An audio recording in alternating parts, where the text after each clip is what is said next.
Hi, good morning. Naranasan niyo na bang kumain na walang ulam? Tapos ang ginawa ko na lang sa kanin ay ganito. Lalagyan ko lang siya ng toyo.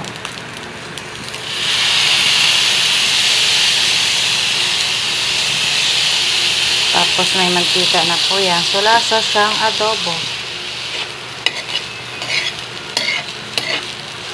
Shout out nga pala kay Jean Bierniers na dinala ang aking kawali. So, ngayon, nagtitiis ako sa kawali kong luma na wala ang hawakan.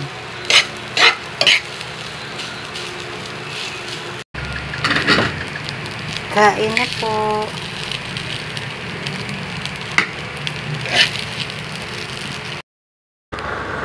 Yung gutom ka na, tapos buntis ka pa, ewan ko ba, simula nang nagbuntis ako, ang takaw-taka kong kumain. So, kahit wala kaming ulam, sold na po sa akin yung toyo at mantika na ilagay sa kanin. Ewan ko kung nakain kayo niyan. Para kasi sa akin, lasang adobo na. So, kahit ano na lang, fight na. Magkalaman lang yung sikmura. Kasi ang hirap yung uminom ka ng vitamins para sa baby mo tapos walang laman yung sikmura mo, ay talagang sinisikmura ka. So, maging mahirap sa lahat ho ng pinagkakautangan namin, lalo na dun sa mga tao namin na hindi namin napasahod. Yung mga yan, mababayaran din ho namin yan.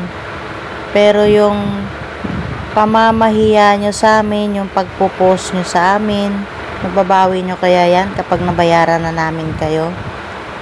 Well, anyway, choice nyo yan. Tsaka may pagkukulang kami, mali ho namin yan. Wala eh. Ang hirap talaga magkaroon ng negosyo tapos mayroon kang pinapasahod na arawan, tapos wala kang pondo, yung umaasa ka lang sa matatapos nilang gawa at doon ka kukuha ng pangbayad sa kanila tapos hindi natapos yung gawa, tulad nung sa Las Piñas hanggang ngayon binabalik-balikan pa rin nila. At yung sa Naik, backjob ho yan ni Jeep na magnanakaw.